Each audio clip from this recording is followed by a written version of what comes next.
I walked out and I've never been back. I literally walked out of the service down the street, caught the bus and went home, and I have never been back. Mm, Didn't wow. know where to go or what to do, and I couldn't believe that I had been duped all of these years. And I kind of started studying with the Hebrew Israelites, and it still it makes sense to me.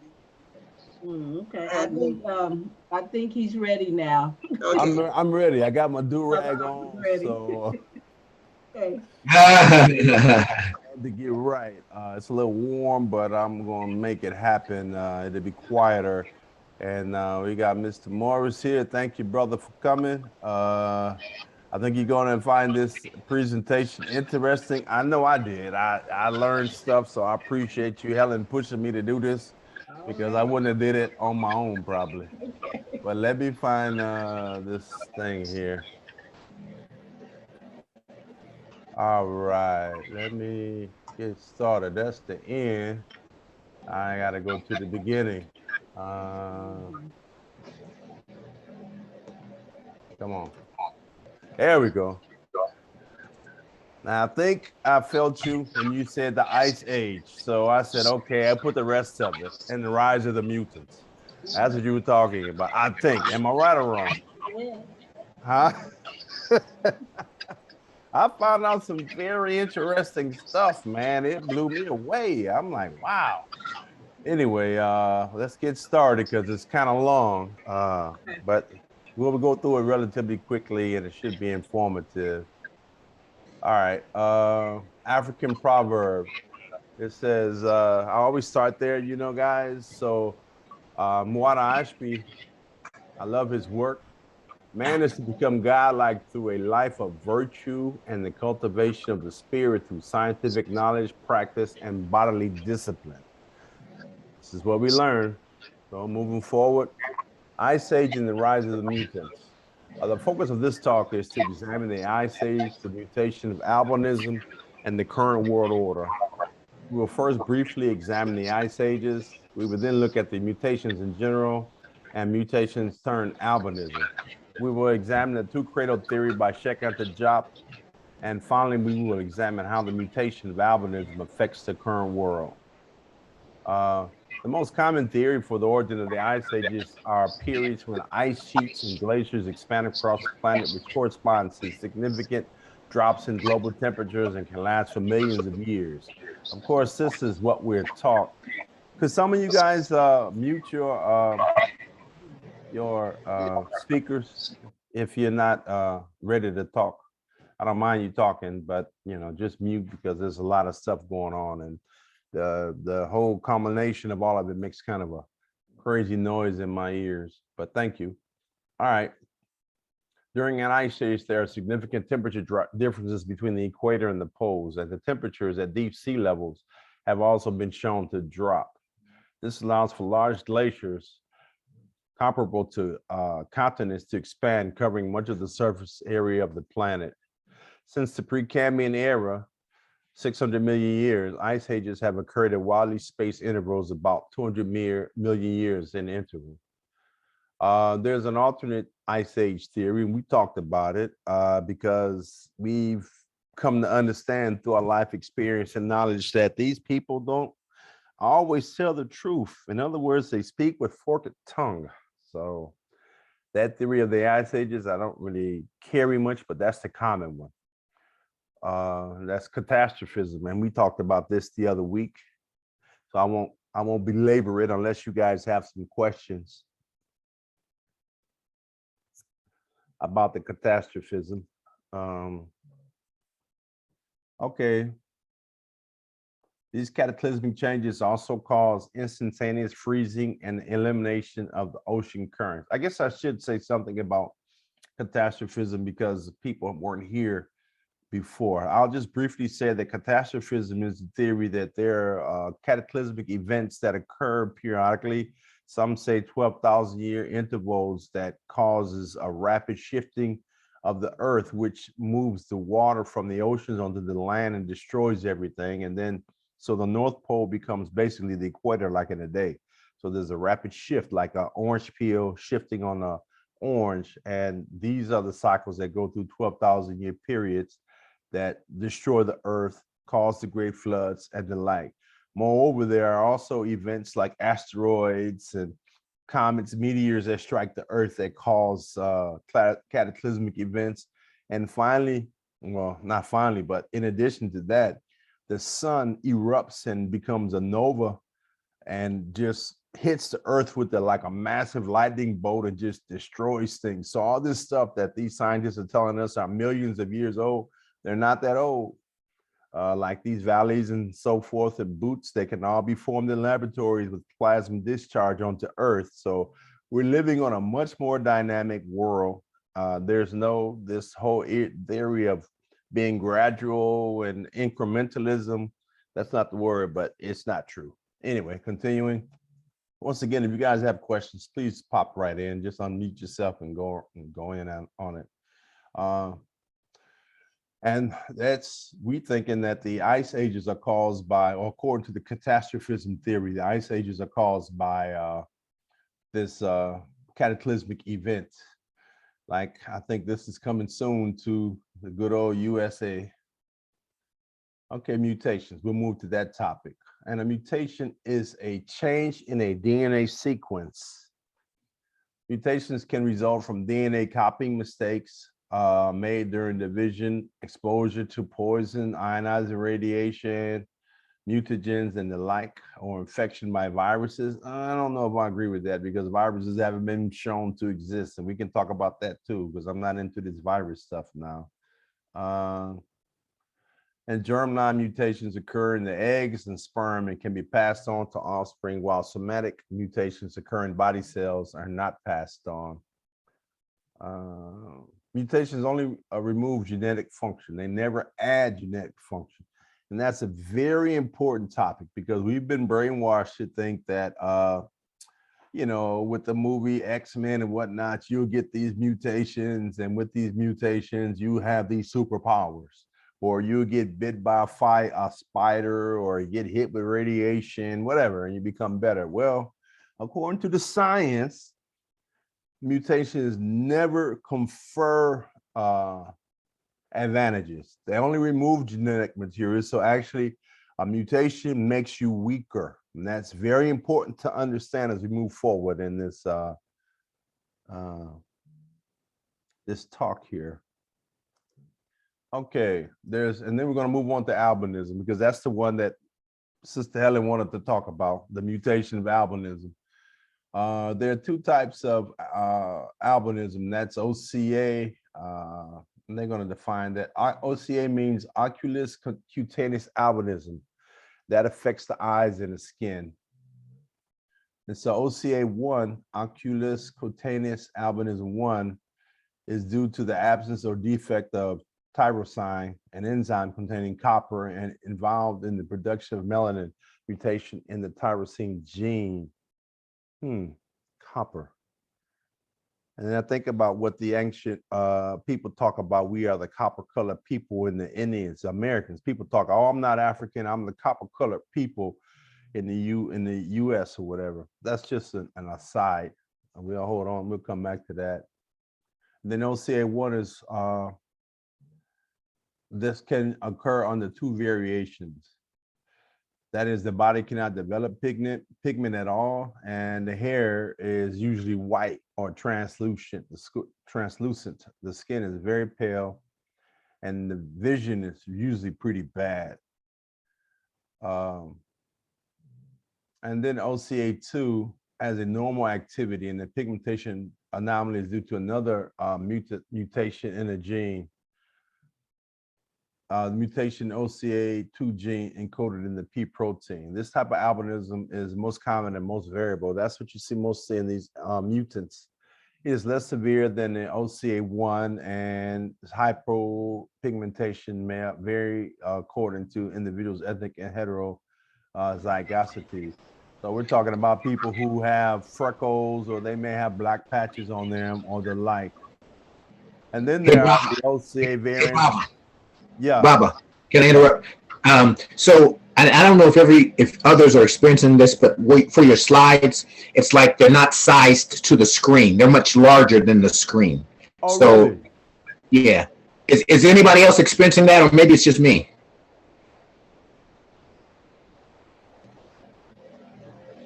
So you're not seeing everything then?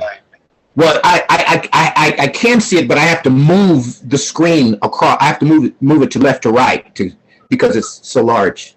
Oh, let me see if I can move it down then. I appreciate you, bro. Let me see. Get out of this. Let's see. How do Oh, we... maybe that's at the bottom. Oh, yeah. Yeah, I'm trying to get back to it here. I'm going to get out of stop share. That way. Now, again, if it might have been just me, I don't know. No one else said anything, so. Well, I'd like to know if people aren't able to see it. No, I can see it. Mine is fine. I mean, I can see it, but it's just so large. I can't see it. Say it again, Maggie. What'd you say, Maggie? I can't see the whole screen. Oh, you can't either. Yeah, so it has to deal with your there's probably a slide bar at the bottom where you can enlarge, or you have or you can go to settings and you can find it there too. But to shrink the slides to the normal size, because they seem to be kind of large or extra large. I'll do that. I'll get out of this and go and let's see. Come on now. I'm trying to get out because I got the thing moved here. Let me escape. See what that does. All right, I'll minimize it here, and maybe that will show it better. What is that? How does that look? So it's still large. You minimize the slide itself, but I guess that the application is too large. The PowerPoint application itself. So I'm not sure how to do that, brother, because that's in the actual what they call that, the Zoom stuff. I have to go to the Zoom. So no, you have a setting. You should have a setting on your device that will shrink the screen to make it normal size. Okay. Yeah, I know what you're talking about now. Screen size. Let me get down here. Let me see. Screen size. I'm not seeing that here. That's typically I can right click the here we go. Display setting. You talking about here? Size of text. I'll minimize this and see where we go. That might be better. Let's see. What about that? Yeah, it's still too big. Bro, I'm sorry, man. I don't know what to do at this point. You have another suggestion? I'll go there because I want you to be able to see everything good. When it started, you were fine, and I don't know what happened. Something happened along the way that changed it. I know what my tablet is very sensitive, and sometimes the screen, if I hit something wrong, then it'll increase the size of the. I may have. I don't know what I hit, brother. I just. Let me see. Let me check here. What about that? Is that better? It's the same. Go back into Let me share. Yeah. Yeah, it's still too large. What about this? Can you see that? It's too large. Still too large. Yep. Yeah. I'm not sure what to do, brother, at this point. Okay, well, I mean, I can move the screen on my end. I can move it back and forth to capture the text, but the text is really big. So you can, I guess you can keep going, and then we'll just. I'll have to figure that out. I apologize for that. This is a lot of just talk anyway about basically saying that a lot of the. Can you guys see my screen? Yeah, we can see it. I can see it anyway. Yeah, I can see it. Okay, so basically what I we're can see talking it. about. Okay, thank you. Good, good. We're going to move on. And basically what we're saying is that the white skin or albinism is the origin of what we call white people. And then there are different types of albinism. And as you can see, they're the ones with the darker hair. They don't want to talk about this. They don't want, this is very hard to find this information that basically people who we classify as white are really just albinos. That's interesting. So they are black people, but there's different fashions of albinos, and we're going to continue to examine that.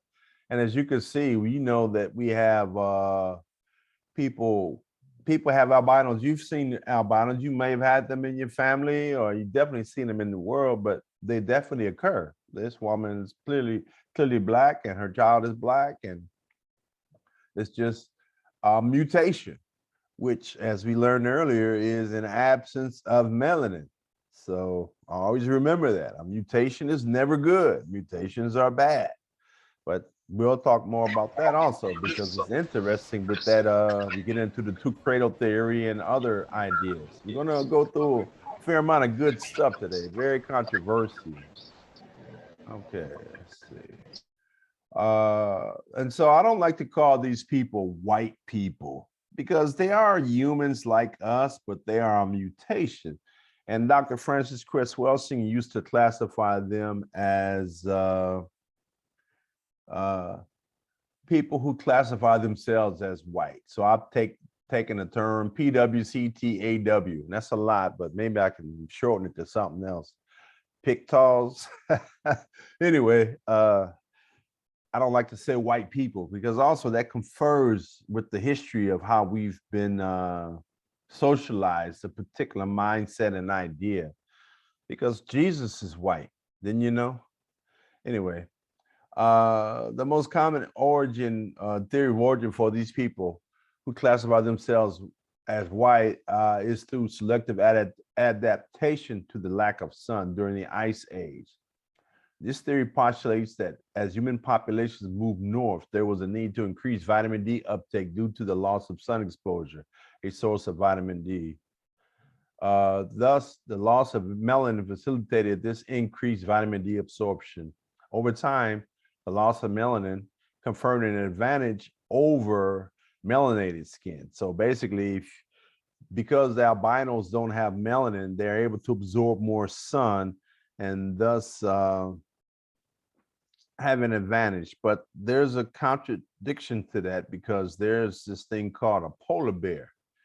And even though a polar bear has white fur, a polar bear has black skin, which tripped me out. If you peel back the hair of a polar bear, his skin is jet black. As such, these albino populations dominated the northern latitudes, less sunlit regions. And so this is a classical Darwinian interpretation of human development. Unfortunately for the Darwinists, Darwinism is unscientific and has been debunked. So we continue our search for truth. And this is the common great migrations, what occurred. Everyone started in Africa, then moved around the earth to different places, walked across the land bridge and arrived in the US, and then went on down to South or North America, then went down to South America. I don't really subscribe to this theory. I think it's wrong. I think it's just a simplistic idea to fit in with Darwinism, or not Darwinism. Yeah, Darwinism. And basically the idea that the people who classify themselves as white are the top of the food chain. You know, because if you go through Darwinism, you start with monkeys basically, and then you wind up with the great big bad white man running everything. I think there's been the whole panoply of things that occurred that have changed the earth, and there's been much more occurring than what we think. I don't know what exactly, but I know it's what we are being taught is not the truth. Okay, the PCTAWs and the Southern Indians. The subject of albinism has attracted a lot of attention because the Europeans are largely descendants of indigenous Dravidian albinos, Black Indians of the South. So this is another theory that actually white people or people who classify themselves as white are just albinos from Southern India. People who classify themselves as white separated from India and went to Central Asia in the Caucasus regions thousands of years ago for more lenient climate. And this is once again still leaning towards that Darwinian theory and the change in climate and albinism conferring genetic advantage. The Europeans firmly refuse to admit it, even if this obvious conclusion is supported by simple observation. They are exactly alike, except for the skin color. And we'll look at some of the pictures. And you look at these people, they are Southern Indians or what they call Dravidians, and they're treated like shit. They consider themselves Black. And a lot of their groups, they think that the Blackest person is the most beautiful. And I don't know if you've seen, I know you've seen some Indians that are black as tar. They have straight hair and aquiline features, and they're darker than most Black people. It's really amazing to see, but they are Black excuse me, people. brother. Huh? Excuse me. I had something I wanted to say. Go ahead, brother. I'm sorry. That's okay, no problem. That from what I understand, that Black people populated India before the Indo-Europeans came down from the Caucasus Mountains and conquered the people and raped the women, and the people turned more Semitic. So the theory that white people came from Southern India, I can't really go for that. And also the thing you mentioned about Jesus is that we know according to the Bible he had woolly hair, but the picture that we see of Jesus basically was supposed to be Michelangelo's nephew. And that if you go to Ethiopia, you'll see Jesus painted as somebody Black. So I don't know if I can go for, that as well. I just want to just make a comment. I appreciate it. Thank you for your input. I'm just, like I said, this is a theory, and we're all going with theories and these ideas to arrive at the truth. And what this is really saying, it doesn't really dispute what you're saying. It's saying that before there were even any white people or people who we classify as whites, these Southern Indians went to the north and they turned into white people because of albinism. That's the theory. And then they later came back down. They're talking about the Aryans' conquest of India. I mean, these are the theories. And I'm not disputing what you're saying, but I'm just saying that this is an alternative view of that particular topic. So it's not in conflict at all. And with regards to Jesus, that's a story. So right. I agree. I don't believe Jesus actually existed anyway, but yeah, I know what you're saying.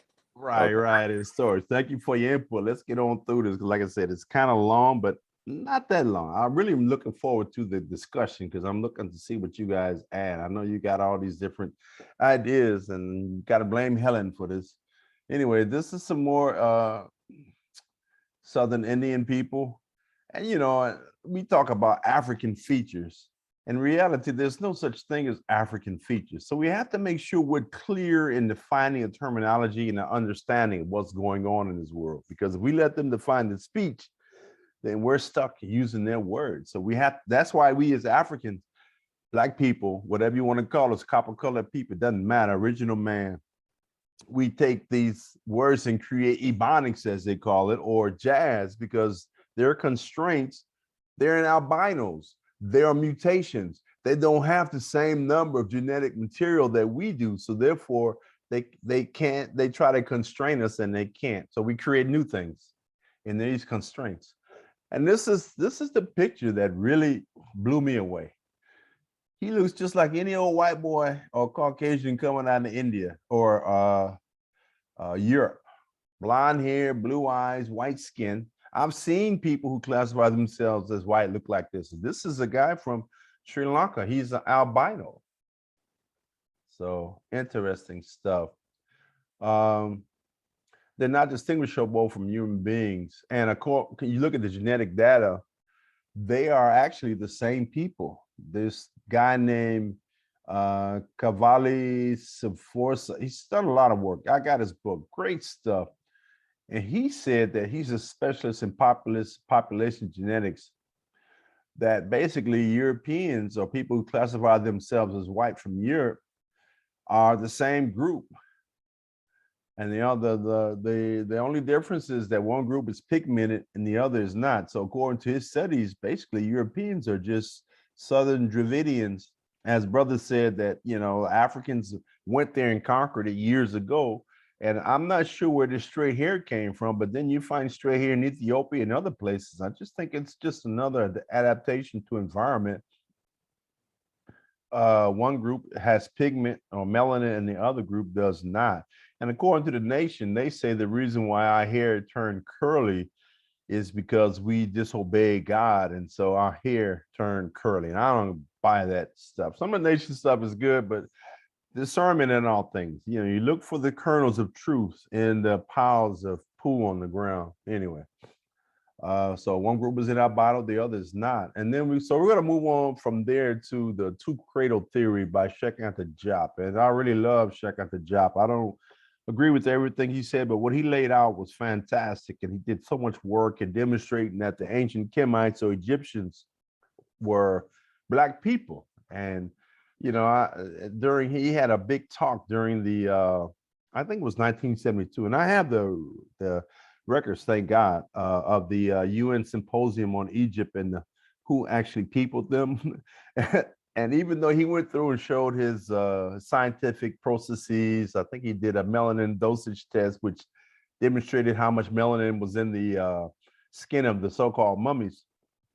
And after he demonstrated conclusively that the people were Black, African descent, one of the Arabs who currently occupy Kemet now, or Egypt, jumped up and said, even if they're Black, they're still white, which is actually hilarious to think that that mindset, whiteness, is very important to understand. That's why I take away and say people who classify themselves as white, not white.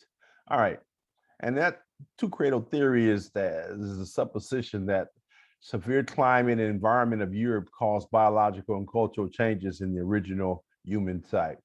So there was a loss of biology and the development of a culture that was individualistic, xenophobic, aggressive, nomadic, and angry at and anger amongst the white isolate. So it became angry with each other and mean and sexual deviation and the like. All right. So, and that's in contrast to the xenophilic, peaceful, sedentary culture amongst the darker skinned people who lived in basically the around the equator where it was warm. And this is characterized in a southern credo, abundance of resources. We had agriculture. People were more peaceful in nature. There was a matriarchal or matrifocal family structure. The placement or the place of the feminine was made important. In fact, a lot of African cultures, at least in ancient times, and even during ancient Kemet, the kinship was conferred through the female. So if I had property and I wanted to give it to, or if I was a king or whatever, and I wanted to pass it down, I wouldn't pass it down to my children. I would pass it down, or through my wife, the children from my wife, I would pass it down to the children from my sister. And there's a direct correlation, or I guess is absolute fact that the children of my sister are my kin. Because, you know, as we used to say back in the days, or maybe today, mama's baby, papa's maybe. That child is yours maybe by law, but your wife may have been tipping on you. So that may not have the family blood or royal blood, whatever. So that's kind of interesting take. Then women were free. I mean, they could pretty much do whatever they want. They were treated as men. And one other thing which I find interesting is that if we look at the size of the egg versus the size of the sperm, the egg has way more genetic material than a sperm. And that's this whole phenomenon called epigenetics, whereby the women confer the majority of the genetic information. versus the males. Well, we confer enough because children look like their fathers. A lot of them do. And then we had a territorial state, xenophilia, cosmopolitanism. So we were opening. We would let people come in. You come in, hey, come on in. We're having a good time, food, plenty of food. Let's share. And people work together. And, we basically had a socialistic, as using modern terms, society. And we looked out for each other.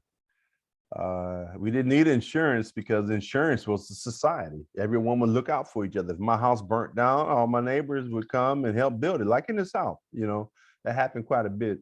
And of course, the ideas of peace, justice, goodness, and optimism was exalted, as well as literature, novels, tales, and fables. And this is the idea we get back to you, as you stated, brother, that there was no Jesus in real life. Jesus was an archetype, or the Christ, or Christ, whatever you want to term it. But basically, this archetype of being this perfect person that we are to manifest in this lifetime right now, not follow him and commit sin and then pray down and go commit sin again or whatever, or hurt somebody. We didn't follow that foolishness. But of course, these people who classify themselves as white, and not all of them, because a lot of them, we can't put them all in one category, just like we can't put all Black people or people who are original people as good. I've met some of the dirtiest Black people classified who are Black, you can even point at, which I'm sure you all have that experience. In the Northern Cradle, we had a bareness of resources. So it was barren land. It's ice cold, and the soil was poor, so it wouldn't grow a lot of stuff. So they went into a nomadic culture, and it became more pirates, just like the British, who are the biggest pirates on the planet. And then the Ashkenazis, they follow a model of thievery and warlike, ferocious. That's why they were able to conquer us. Unfortunately, our leaders or elders didn't keep an eye on them and understand the technology that had been passed to them, that they subsequently turned into these ferocious weapons of war. And so they were able to subdue us, even though the ancient Kemite leaders said never share information. It was against the law for the ancient Kemites to teach or to allow Greeks or others to come there and enter the mystery system. But then one mulatto leader, or a couple of them over time, started letting the Greeks in, and they took the information and started the Greek revival, as they call it, even though it was just them stealing our information. And they had a patriarchal family structure, and they treated women as what is it, Plato said, or Aristotle, that women are just for bearing children, but to have real pleasure, you need a little boy. That's true love between a man and little boys. And they had a city-state environment. So there's xenophobic, and then they are parochial. They were individualistic, and they were into moral solitude, very pessimistic, because the world was mean.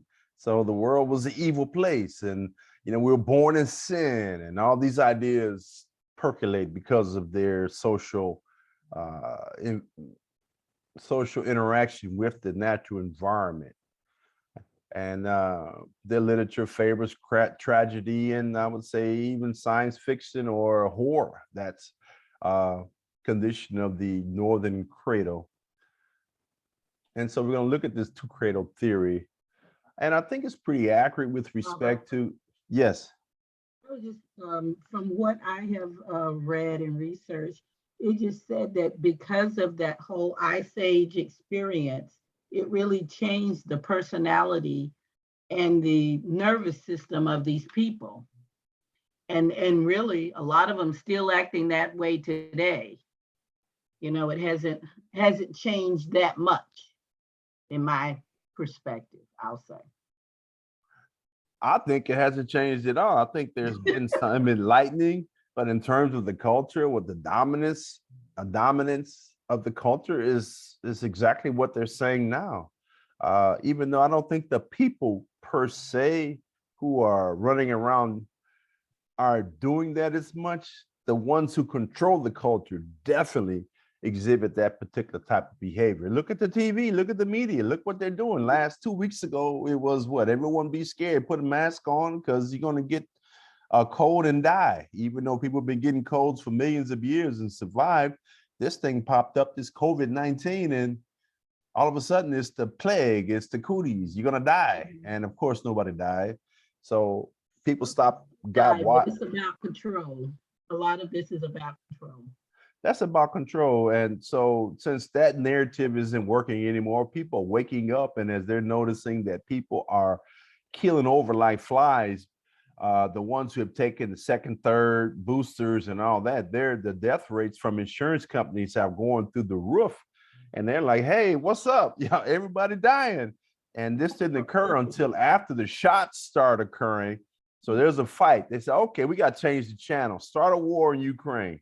Now, no one's talking about the injections and the COVID-19. So it's just a big mind game going back to this two cradle theory thing.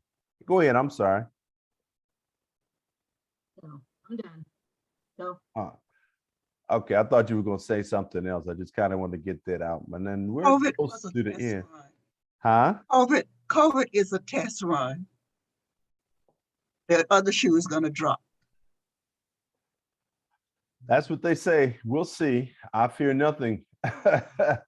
Okay, so I think Jop relies too much on evolution and selective adaptation to account for the dominance of people who classify themselves, or the rise of albinism. Moreover, as stated about the polar bears are black, and even the people, the so-called Eskimos who lived up north, they are dark skinned. So if you got access to vitamin D, you're still going to maintain your melanin, and you won't lose it because of the change in an environment. So this whole evolutionary thing, I think, that's where Jop goes wrong with this two-cradle theory. Something else is going on. I don't know what it is, but it's not as clean and neat as what Jop says or the evolutionist says. And finally, the age of the people who classify themselves as white is roughly only 6,000 years, which is what the nation thought. They thought that the people who classify themselves as white are only been around for about 6,000 years, and their science have found that. So here's the standard of beauty, guys. Queen died. Okay, so this guy, Dr. Hans Eiberg, who's a mutant, he confirmed that blue-eyed genetic mutation only occurred 6,000 to 10,000 years ago, emphasis on 6. His team discovered that the gene OCA2, which we talked about earlier, it would result in humans having no melanin in their hair, eyes, or skin. So albinos. I think albinos occur naturally because you see them in the natural world, but then how do you get this albino gene to express on its own? That's interesting. So this gene looks to be, once again, 6,000 years old. And they can't understand the reason why this thing occurred, this dramatic occurrence of this gene expression. Because normally, if you put people breed or mix, get married, whatever you want to call it, this albinism will not express. There will be, that's why, the fear of the black planet. If you put a dark and a light, then the dark or the light basically disappears. This once again, this is verification that the population of the people who we classify as white is really around 5,000 to 6,000 years old. Skeletons found in that same time frame, and it's just a lot of shoes dropping. And then we go to this guy. You guys know who this is or who this represents?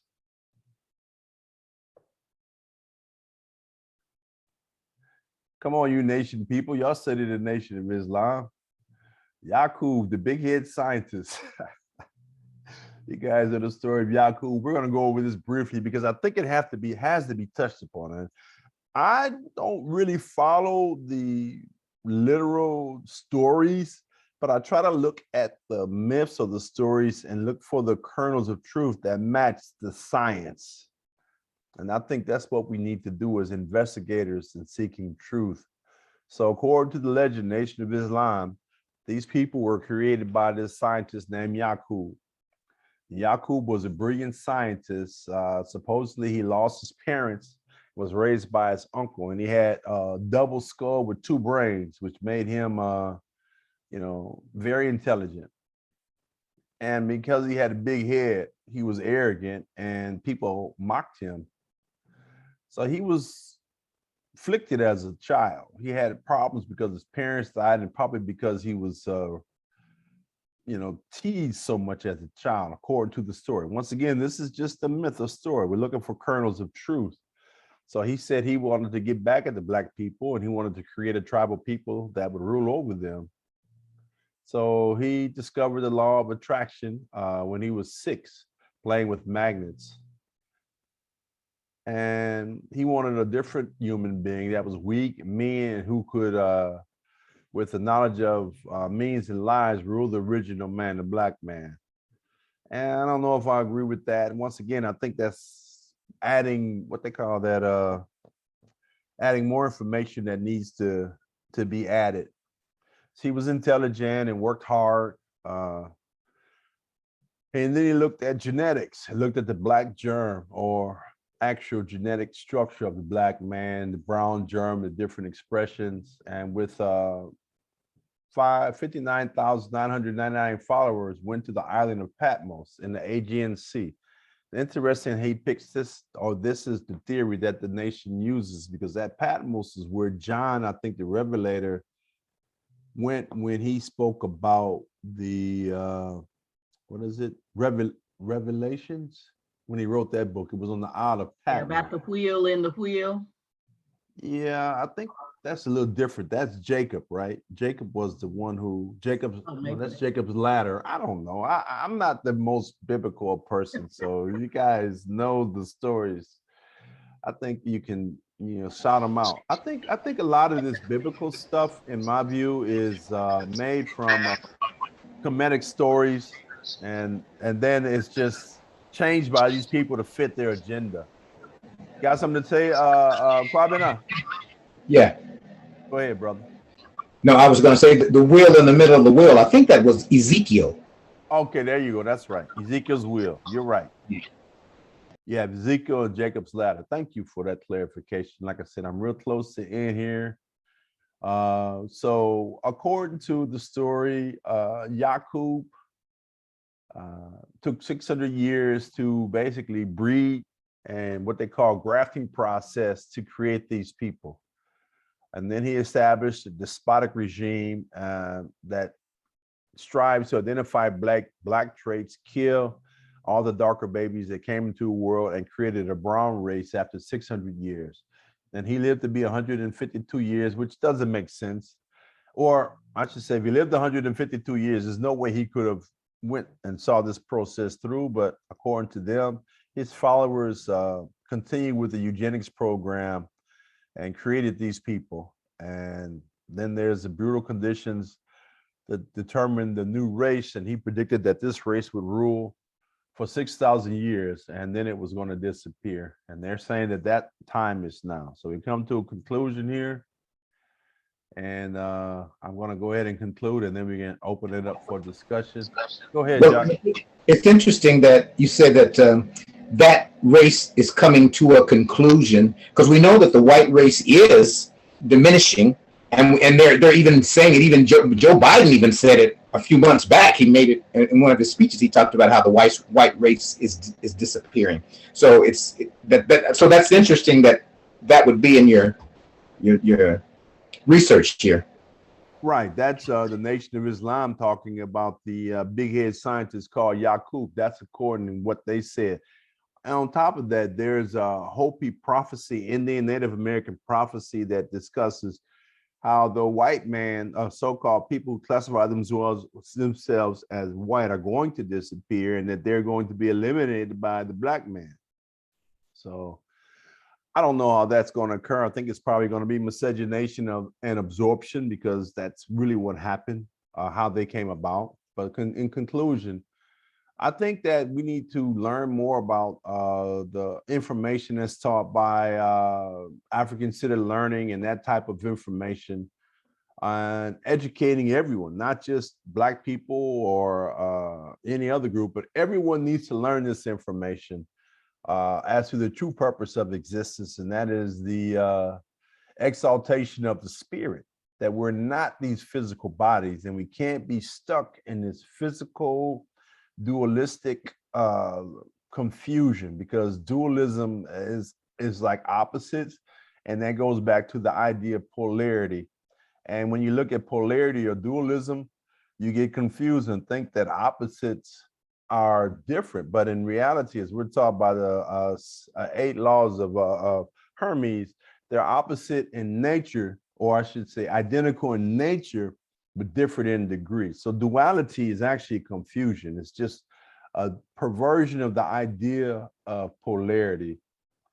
And it's the authors believe that there's this thing called Archontic Forces, which are, some could be called demons, fallen angels. You can call them all kinds of things, but I think they're spiritual creatures that exist that feed off of human suffering. Our energy that we emanate when we're suffering, they get high on us like crack to them. Now, can we defeat them? Yes, I think so. I think we have spirit too, and we have a physical body, but their greatest weapon is our ignorance of them. So if you don't know that you have a problem, then you can't solve it because it's not even in your vision. So I think these creatures do exist, and I think that the leaders of this world right now are in communion with them, and that's why there's the baby sacrifice and all this craziness that's going on in the world. Why is it? It could be solved. There's enough money, there's enough resources for everyone to live in peace, but why aren't we? I think that's the reason. So we have to, as aspiring gods, seek to, I guess, first identify and propagate this information and then look to resolve it. And I think this genetic information about mutation and albinism of these people who classify themselves as white will go a long way towards solving that and put them back in the human family. Because right now they see themselves as outside of the human family, that they're different from the original people, us. And finally, I think we need to change the monetary system. The banking system is the worst thing that's going on in the planet. In my opinion, capitalism is horrible. And then we're going to have to figure out a way to disarm the flunkies of these power elite, and as they benefit from this structure. So that's all I have, guys. Now we can open it up to discussion, and let me get out of this here so we can see each other's faces. So that's it. Hello? Okay, okay, I think I did. Yeah, I'm trying to get out of here and get back to this. How we could see everyone. Go ahead. I apologize, Quavana, but you weren't able to see everything, brother. Let's see. Hello? Oh, can't hear him. He has his thing off. Oh, yeah, he's muted. Yeah. Okay, guys. Sorry about that. Yeah, I could see everything. I just had to move my screen manually back and forth because the letters were so big. Yeah, I don't know. I apologize for that, man. I'm going to have to work on that. But who else suffered? You said you suffered from that also? Yes. Okay. All right, guys. Well, that's the end of the presentation. And if you have any questions, we can definitely, or comments, we can go into it now. Question about Neanderthals. Where do they play in the oligo? Neanderthals. They were mutants as well. So, and I know with all the DNA that people are getting, a lot of people, white people, have Neanderthal DNA. Mm-hmm. And even, well, I guess Black people have it too, because a lot of us have their DNA in us. So That was just a question.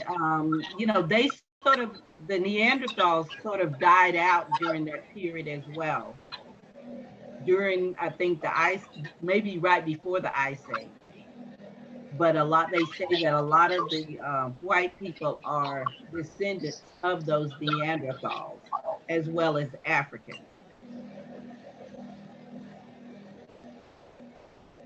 Well, there's so many different theories. I'm not quite sure where it goes because if Neanderthals were able, according to genetics and science as we see it today, classifications, if two people or entities or whatever are able to breed, they're the same species. So Neanderthals would necessarily have to be humans of some sort. Now, they could have been like the mutants we call today, and maybe a subspecies, like you could call Mexicans a subspecies, or you can call Chinese a subspecies of humanity that existed, but they were humans, and they may have been killed off because I know all the black people in China were killed off, and other places too. In Japan, also, they killed off all the black people. So. Well, just a thought, just a thought. Yeah. I'm not sure because they may have been so violent and mean that the other people in the world decided that they needed to eliminate them, which Yeah. a lot of people are thinking that should happen to other groups today here now in order to have peace in the land. But I think the creator is allowing that elimination because it's time we're moving to a new age and we need to be above that and strive for our divinity as well as being in ma'at with the planet, which doesn't necessarily we have to have candy and kisses for all because the planet, if you follow the planet, the earth, things are killed off all the time. I'm not saying we should do anything like that. I'm just saying that the elimination of people and things is not something that's outside the boundaries of ma'at. And so this idea of Jesus, love and kissing, turning the other cheek is just foolishness because it doesn't follow the natural law of the creator. I think that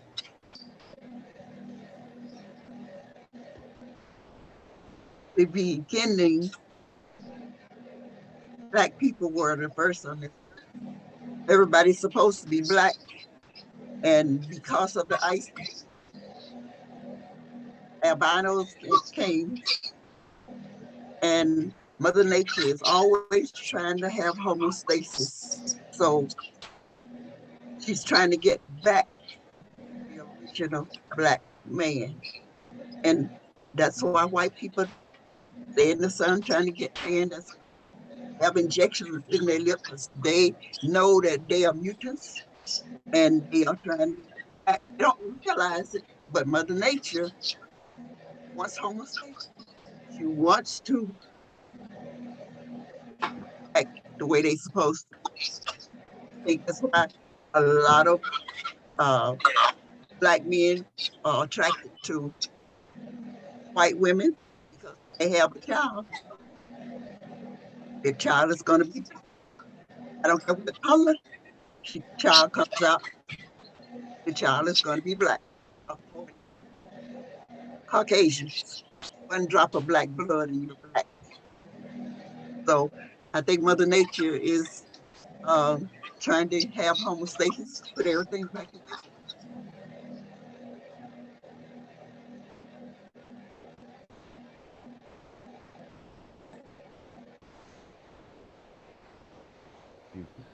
Okay, I agree with that, Maggie. And I think that, the world goes through cycles. And I think we just went through a cycle of Isfet, and now we're moving back to a cycle of Ma'at. And I think that's how the world unfolds and creates and grows and experiences things. Just like you have night, you have day, you have storms, you have calm. We've gone through a stormy period with these people ruling the planet because there's always been people who classify them, or I should say, albinos, or groups of people who were different than others. The difference is with these people, in control is that they have caused such worldwide confusion and destruction that it's just another experience of the creator, and now we're moving out of that. And the way we move to it is for us as humans or animals to recognize our divinity and move into that line of exalting the spirit and recognizing that the physical is just something else that we can control. So that's my view on it. All right, guys. Any other words, Brother Kwabena, Sister Ellen? No, I appreciate the your all the information you gathered in this presentation. I mean, it's it's something that I hadn't really had limited knowledge about. So so it's interesting to assimilate and digest and ponder. So that's going to trigger an expansion, if you will. So I'll do some more research. No, it's very interesting. You know, some of the things I had heard of, I've heard of the whole epigenetics. I've heard of that before and how that has used, you know, that has sort of played out, and the fact that a lot of white people are, what do you call it? Well, the mutant theory, I agree with that, and that they're lacking in some of the, I guess, is it vitamin D or melanin? All of that is connected. So, you know, I guess with me just really waking up from this whole mental enslavement of a few years ago, I'm realizing that the way that I guess my worldview from the way I was brought up, it was all fake and it was a lie. Mm. So it's just there was anger, and now I'm trying to work through the information to sort of see, I guess, what actually really happened. I need to know the history of it so that I can truly understand it and explain it to others. So that's where I am in my stage of development. Sort of really trying to process all of this information, because this is not what I was taught. Mm-hmm. And so it's just, you know, to come to all these revelations, it's sort of mind blowing in some ways, Mm-hmm. you know. So I love history. I like the research. I want to know as much as possible so that I can make um, a really, I guess, a qualified decision about what I think. So thank you, Baba Aunt, for putting all this together. I really appreciate it. And I did take some notes and everything. So this has been good. Thanks. You know what I'm gonna do? I'm going to upload this thing raw this afternoon. So you're gonna get it raw. You know, Baba Crabin up and on me about getting these things up. I'm gonna go ahead and put it up. And if you can give me your emails, I'll just write them down now if you like, and I'll send you a notification that I have uploaded it. So this evening or tomorrow, you can look at it and share it with your with whoever you want to share it with. So, Baba Kwabena, what's the email? Carl with a C, W, and the last name JACQUES at Gmail. Let me repeat that. So, because I want to make sure I have it. CARLWJACQUES at Gmail. Yep. All right, Sister Helen. FAYE dot KIMPSON at gmail.com. Okay, FAYE dot. Dot period. You know, just Yeah. FAYE dot what? Kimpson. KIM. K is in K is in keep. Yes. KIM. KIM.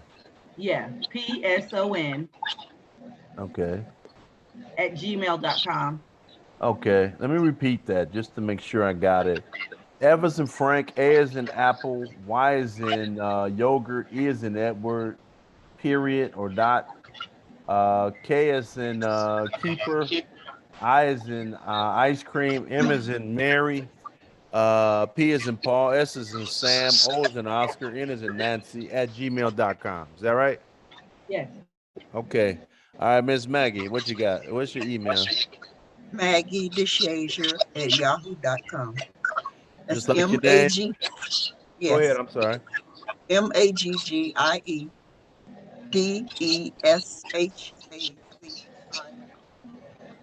yahoo.com.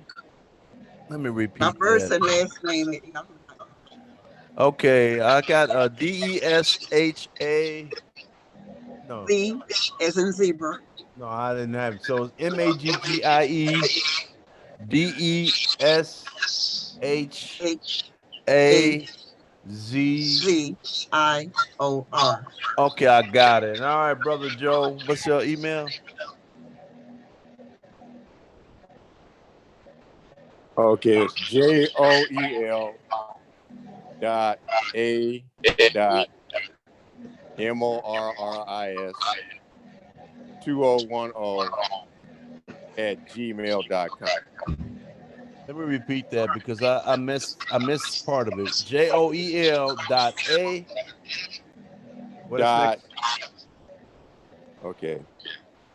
A dot MORRIS 2010. Yeah, okay. Right. 2010.gmail. At Gmail, right. Okay, let me repeat it one last time to make sure I got it. J is in Jack, O is in Oscar, E is in Edward, L is in Larry, dot A dot M is in Mary, O is in Oscar, R is in Robert, I is in ice cream, S is in Sam, 2010 dot Gmail. Yeah, at Gmail. Okay. At Gmail. Right. No dot. Okay, thank you. At Gmail. Right. 2010 at Gmail. Okay. Right. All right, guys. So I'm going to go ahead and load this up raw. Thanks to Brother Quabi. Now y'all going to get it unedited. I'm just going to put it out there, send y'all a link. Y'all can look at it and make your comments, and we'll go from there. So is there anything else? Any final words or comments or questions? Keep doing a great job, bro. All right, what's next week? This is a pain when I'm doing it, but then when I get here in front of you beautiful, wonderful spirits, God's creators, I feel like, okay, it's all worth it. And I need to share it, and it's a good thing. So what's the next topic? We can continue and go deeper in this one. We don't have to go to something totally new. We can go into the ages. We can look at all kinds of things. What are y'all interested in? Or I could just pick something.